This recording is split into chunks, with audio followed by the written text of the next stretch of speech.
Revenge on my wife for me, I read in a letter from my late son Liam, who passed away suddenly, leaving behind a once happy marriage.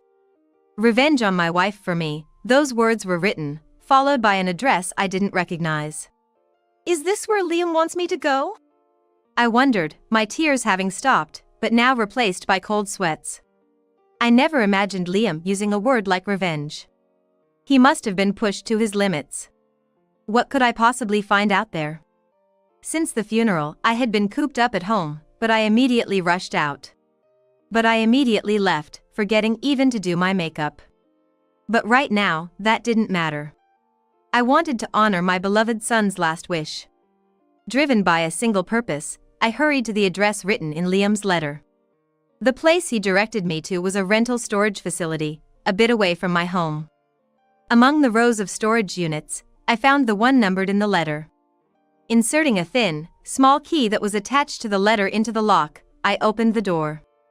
The small room, about the size of a half-bedroom, was dimly lit and slightly musty, despite it being daytime. When I pressed the switch for the fluorescent light next to the door, the exposed bulb buzzed to life, illuminating the room. "What is this?" I exclaimed, feeling an instinctive fear that made my whole body tremble. My name is Amelia Williams. I'm a 54-year-old part-time employee. It's been 20 years since I lost my beloved husband. He had mentioned feeling a bit unwell, and not long after, he passed away. His death was so sudden and unbelievable that I still find it hard to accept. He wasn't suffering from any serious illness and had always been diligent about his annual health checkups. Yet, despite this, he left me and our son Liam behind. After my husband's death, Liam and I lived together. At that time, Liam was just in elementary school and seemed unable to accept his father's sudden passing more than I could. My in-laws also started visiting frequently to take care of Liam. It seemed as if Liam was desperately trying to hide the loneliness of not having his father around, responding to our grief. He even encouraged me when I would frequently panic. "Mom, it's okay because I'm here." His young voice still echoes in my ears. After losing my husband, I started working part-time to raise Liam, trying to forget the sadness amidst the daily busyness. Liam never complained, even though I was often busy and away from home.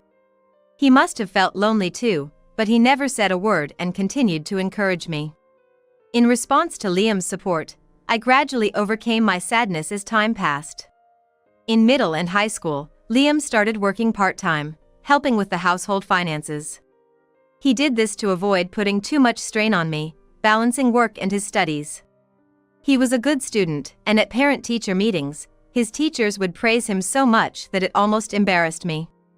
Despite losing his father, I am grateful every day for how wonderfully he has grown up. After graduating high school, Liam started working right away. He had the grades to aim for any university, but I think he considered my situation. "I'm tired of studying," he said, and began working at a small local factory. Liam, always smart, learned his job quickly and was well liked at the factory. Despite the challenges of physical labor, his days seemed fulfilling. A few years passed, and Liam found a girlfriend. He used to stay in on his days off, but then he started going out almost every weekend. As a mother, I felt a bit lonely, but I was also relieved that my son at that age had a girlfriend. Above all, Liam seemed happy, which made me happy. He had always been considerate of me, continually supporting me. Now, I wanted him to think about his own happiness. I watched over his relationship from a distance. When Liam turned 27, he decided to get married. His fiancée was a woman 2 years his senior, named Chloe. When they got engaged, Chloe came with Liam to meet me. Compared to the rather reserved Liam, Chloe was a striking beauty with distinct facial features. I was surprised not only that Liam brought home such a woman, but also that they met at a drinking party. I was taken aback by this unknown side of my son whom I had doted on, but I had no bad impression of Chloe. She worked in sales at a cosmetics company, I learned. Perhaps because of her job, she was good at conversation, and our first meeting ended in a pleasant atmosphere. Soon after, they had their wedding, and Liam moved out to live apart from me. "Mom, are you sure you'll be okay alone? It's still in the county, but but a bit far. Liam worried until the very last minute before moving. Chloe also seemed concerned about me living alone, and there was even serious talk of us living together for a while.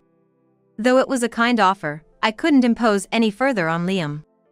I graciously declined their kind intentions and celebrated their new life together. Even after that, Liam frequently visited me, but I noticed he was getting thinner.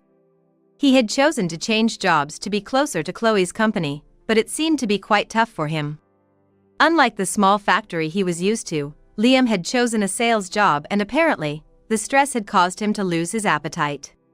"You've lost weight again, haven't you? It's good to work hard, but it's serious if you ruin your health, you know?" Every time Liam visited home, I'd express my concern, but he would just say, "I'm fine, really," showing no intention of changing jobs. Initially, I assumed his stress was due to the unfamiliar job, but it took me a while to realize that this wasn't the only thing troubling him. "I've told him, but he won't listen. Maybe Chloe could talk to him? He can be so stubborn," I thought. 3 years into Liam and Chloe's marriage, as Liam turned 30. His complexion worsened, and he seemed on the verge of physical exhaustion. I often asked him, why not change jobs instead of overworking yourself, but he stubbornly refused. Perhaps it was his sense of responsibility from being married to Chloe that made Liam feel he couldn't just quit his job now. Seeing this, I contacted Chloe, asking her to encourage Liam to consider a job change. Chloe seemed worried about Liam getting thinner day by day and tearfully apologized to me, saying it was her fault. "Chloe, you're not to blame. Liam has always been a hard worker and tends to push himself too hard. But he might listen more readily to you than to me," I said. Honestly, I had been feeling somewhat irritated with Chloe for not doing anything about Liam's deteriorating health since their marriage. Despite my repeated requests for her to take care of him, she did nothing but apologize. Yet, I couldn't blame her outright, so all I could do was watch as Liam's health declined. Days passed since I contacted Chloe, but there was no sign of any response from her. She must know how worried I am. Wouldn't it be normal to at least get in touch? Concerned about Liam, I found myself getting irritated over small things. I decided to calm myself and took the initiative to contact her. "Hi, Chloe. Have you talked to Liam since our last conversation?" I carefully chose my words as I asked Chloe. Then, after a moment's pause, an unbelievable response came. No, it wasn't words. It was a click of the tongue. On the other end of the phone, Chloe definitely clicked her tongue. "Mother-in-law, I'm busy with my work too. I'm keeping a close eye on Liam's health. Aren't you being a bit overprotective? If he says he's fine, then he must be fine," Chloe said, sounding irritated as she rushed through her words. It wasn't the tone of voice I knew from Chloe. But it was unmistakably her. Had she been pretending all this time? As I was left speechless, Chloe seemed to regain some composure and continued. "I'm sorry. I'm just worried and getting irritated too." Chloe tried to cover it up, but my wariness towards her didn't fade. For the first time, I thought of Chloe as a potential danger. If things continued this way, Liam might be in danger. A bad feeling crossed my mind, but as long as Liam himself didn't say anything, I couldn't interfere in matters involving Chloe.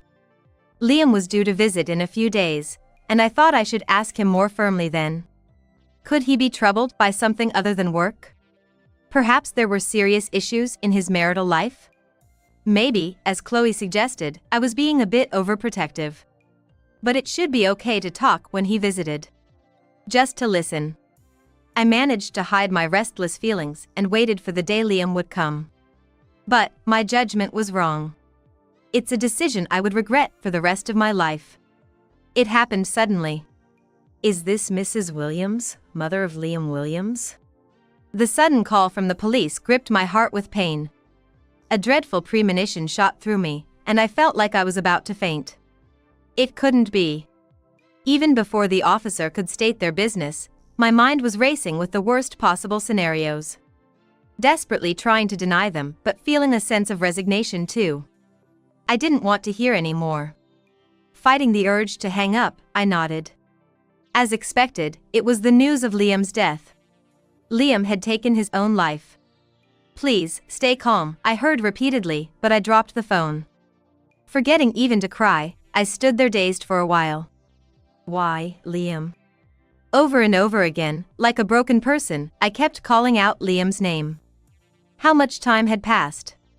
The sound of the front door being pounded on snapped me back to reality. Worried about the broken call, several police officers had come to check on me. I crawled to the front door and opened it. Seeing the officers standing there with pained expressions, I finally broke down and cried. A female officer accompanying them embraced me, crying together. Ah, this was reality. Liam was gone. And with that, I lost my beloved son. Overwhelmed with grief, I barely remember anything about the funeral. I even forgot my anger towards Chloe, focusing only on what needed to be done. There was so much I wanted to say, to talk about, but at that time, I couldn't. The police, seeing my state, decided to postpone their questioning. They planned to talk to Chloe in the meantime, but I doubted she would reveal anything. My intuition told me that Chloe was the reason Liam was driven to despair. Why didn't I contact Liam right away? Why didn't I go to him immediately? My heart was flooded with regrets, and for a while, I couldn't even speak. During this time, I received a letter. My hands trembled as I saw the sender's name. It was Liam's name. The handwriting was unmistakably his. Liam should have passed away 13 days ago. Panicking, I hurried back to my room and opened the envelope. Tears flowed naturally as I embraced the letter from Liam. It must have been a letter he wrote to me before his passing. With no suicide note and the real cause shrouded in darkness, I was scared to see its contents. Yet, this letter might reveal what happened to Liam. The cause that had been eating away at him for years. As I cautiously opened the letter, it was filled with words of gratitude towards me. My body started shaking uncontrollably, and I couldn't stop sobbing. Why couldn't I have saved him? Why, oh why? The same questions kept repeating in my head. As I tried to put the letter back into the envelope with trembling hands, I noticed another piece of paper inside. What's this? When the folded paper was unfolded, it revealed unbelievable words written on it. "Take revenge on my wife for me," it read, followed by an unfamiliar address. Is this where Liam wants me to go? The tears had stopped, but cold sweat broke out. I couldn't imagine Liam ever using the word revenge. He must have been pushed to the edge. What could I possibly find out there? I had been cooped up at home since the funeral, but immediately rushed out. I was so absorbed that I even forgot to put on makeup. But now, that didn't matter. I wanted to honor my dear son's last wish. With that sole purpose, I hurried to the address written in the letter. The place Liam specified in his letter was a rental storage facility, a short distance from my home. Among the rows of storage units, I found the one numbered in the letter. I inserted a thin, small key that was attached to the letter into the lock and opened the door. The small room, about the size of a half-bedroom, was dimly lit and slightly musty, despite it being daytime. When I pressed the switch next to the door, the exposed fluorescent light buzzed to life, illuminating the room. What is this?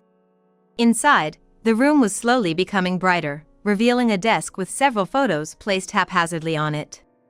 Surrounding it were scattered pieces of notepaper, and the floor was littered with notebooks and empty plastic bottles. The scene was bizarre, and I couldn't believe that Liam had used this place. Liam, always meticulous about his personal space and belongings, couldn't have been responsible for this disarray. My body instinctively felt fear, trembling all over. I was about to see something I shouldn't. The scene before me was a clear warning. I closed my eyes and took a deep breath. Reluctantly, I focused on the photos on the desk, where I saw Chloe. But she wasn't alone. Chloe was holding hands intimately with an unknown man. As I looked at the other photos, each one captured the two of them. These photos undoubtedly served as proof of infidelity. Though I had suspected it from the letter, Chloe was the cause of Liam's stress. While there might have been some stress from work, it was undoubtedly Chloe's fault that Liam took his life. Trembling, I frantically began to go through the notes and notebooks. The notebook was filled with small writing, detailing the exact date and time when Chloe said specific things to Liam. It meticulously recorded the things Chloe had done to him. She called him useless. She hit him. The horrific nature of these accounts made my heart scream. Why didn't I notice? Why didn't Liam say anything to me? The more I thought, the more wise filled my mind. In addition to Liam's handwritten notes, there were also reports that he must have commissioned from someone else. The photos seemed to be the result of a private investigation into Chloe's infidelity. I also found several USB drives in an envelope on the desk. I packed them into my bag and closed the storage unit door. Staying any longer felt like it would drive me insane. The place was swirling with Liam's resentment. Even I, as his mother, was mercilessly assaulted by it. I'm sorry, Liam. Filled with hatred for Chloe, who had changed my son so drastically, I resolved to seek revenge. Why did Liam have to endure this? Why didn't he seek help from anyone? I vowed to find answers and avenge Liam's unresolved grievances. Back home, I delved into the cruel treatment and evidence of Chloe's infidelity that Liam had left behind. Several times, I was overwhelmed by panic and nausea. It was an excruciatingly painful and self-destructive task. Waves of regret for not being able to do anything overwhelmed me, and I couldn't stop my tears. Even if I fulfilled my revenge, Liam wouldn't come back. But I couldn't just stand still. I forced myself to think about what to do with the evidence Liam had left. The police would soon come to inquire. Should I hand these over then? No, that seemed too lenient. Liam ended his life, hating Chloe and her affair partner. What should I do to ensure Liam rests in peace? Just then, the doorbell rang, indicating a visitor. Could it be the police visiting? When I checked the intercom camera, a familiar face appeared. Hello, it's Smith here. The young man bowing to the camera was Daniel Smith. He had been Liam's friend since high school. When I opened the door, Smith, dressed in a suit, bowed again with a solemn expression. I invited him in, and he asked to pay respects at Liam's altar, so I led him to the prayer room. Smith took some offerings out of his bag and sat in front of the altar. After praying fervently for a while, he turned back to face me. His expression had changed from before. It looked like he had made some kind of decision. Smith adjusted the glasses on his left hand, then reached into his pocket and took something out. It was a letter. Smith, maintaining his posture, placed the letter he had taken out on the floor and extended it towards me. It was the same letter I had received from Liam. This is a letter from Liam. I understand you've received one as well, he said. Liam had sent a letter asking for revenge against Chloe not only to me, his mother, but also to Smith. As his mother, it's one thing for me to be involved, but I can't drag Smith, an outsider, into this.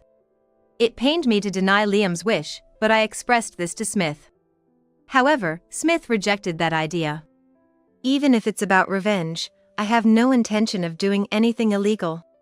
I'm sure Liam wouldn't have wanted that, he said directly to me, making me realize something. Right. What was I thinking?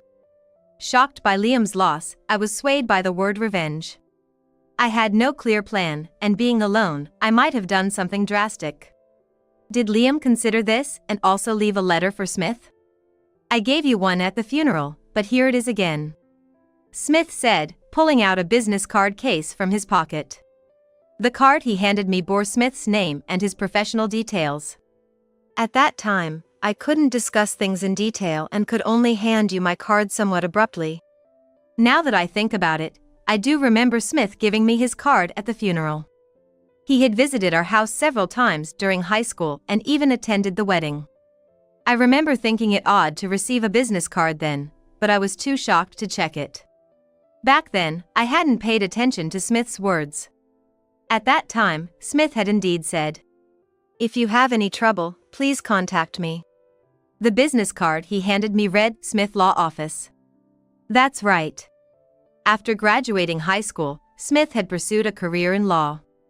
I knew he had been coming to our house, but all I knew was that he was working in New York. I never imagined he had become a lawyer. Smith had received Liam's letter and decided to seek revenge within the confines of the law. Having lost a dear friend, he came to my house with that determination. "I've closed my office for a while," he said, smiling for the first time. It was a familiar smile. Smith, as a friend, wanted to help Liam and me, insisting on not taking any money. Along with the letter, Liam had sent a substantial amount of money as a retainer fee via registered cash mail. But Smith handed it all back to me. "I can't accept this. Please let me do this as a friend, as the least I can do since I couldn't help him," he said, bowing again. I hastily stopped him and decided to keep the money temporarily. Not just me, Smith was also suffering from not being able to save Liam. I should consider Smith's feelings as well. I told Smith about the contents of Liam's letter and what I found in the storage unit. "But let's take a break first. You must be tired from your journey. How about some tea?" Despite our shared urgency, it felt reassuring to have a strong ally in Smith. The same must be true for Smith. We both needed to calm down. I welcomed Smith as my son's friend. When Smith saw the documents I handed him, he let out a deep sigh. "This is tough," he said, words that could be for me or perhaps just slipped out unintentionally. The man Chloe was having an affair with was named Owen Jones. According to the notes Liam left, Jones knew Liam as well. He had repeatedly threatened Liam to leave Chloe and continued to harass him. Smith, knowledgeable in law, said that Jones was as guilty as Chloe. Even if they don't admit to the affair, there are photos and evidence left by Liam. With this, we should have enough to fight back. As a lawyer, I can't do anything in court, but I have the knowledge. While it would mean bringing charges against the two people who drove Liam to his end, doing so would render Smith's role as a lawyer unnecessary. This is because he has no intention of defending either of them. The end goal would be to organize Liam's evidence and submit it to the police, and then to press for substantial damages against the two. "We will submit what Liam left to the police and bring the two to justice," Smith said, almost as if to reassure himself. He needed to maintain his composure. I explained to Smith that I was scheduled to speak with the police soon. With all this evidence, Chloe and Jones would face some punishment, regardless of what they said. However, I desperately wanted to speak directly with Chloe. As a mother, I felt obligated to face her. I told Smith that I wanted to speak with Chloe without revealing the existence of Liam's evidence. Smith readily agreed, saying, "Of course." Once Smith compiled the evidence and submitted it to the police, there might not be another chance to talk to Chloe. There was no telling when the police might come to me. Time was running short. I decided to go to Chloe's place right away, without any prior notice. Chloe showed confusion upon my unexpected visit. It seemed she thought I wouldn't recover from the shock of the funeral. She must have felt awkward because she had previously shown her true nature over the phone. She seemed internally anxious about what I might say. "I know everything from Liam. He's not coming back, but apologize right now. Apologize to Liam." I couldn't hold back anymore upon seeing Chloe living her life as if nothing had happened. Before I realized it, I had naturally started speaking. "What are you talking about? Why should I apologize? What have I done?" Chloe's face froze in shock upon hearing my words, becoming frantic. Seeing her reaction, I realized that Chloe had been uneasy these past few weeks. She had been worried all along about when her crimes would be exposed. That's why she reacted so sensitively to my words. Although she might deceive the police who don't know the truth, she couldn't fool me. I knew everything from Liam. "Your affair with a man named Jones, all the terrible things you've done to Liam, it's all your fault. You took Liam from us." I chose my words deliberately and threw them at Chloe. As expected, she became even more agitated. "I don't know. I don't know. I don't know. I haven't done anything." Chloe covered her ears and shook her head in denial. Her psyche was already broken, and my visit completely shattered it. She collapsed, repeating while crying, I'm sorry, I'm sorry. I regretted not realizing sooner. If I had been stronger, perhaps Chloe would have changed her behavior towards Liam. It's frustrating to think that such a person continued to torment Liam. I contacted Smith and explained what had happened. Smith chose to explain everything to the police right there. He seemed surprised that the resolution came so quickly, not expecting Chloe to admit her guilt. I thought Chloe would resist more and never admit her guilt. But the outcome was anticlimactic.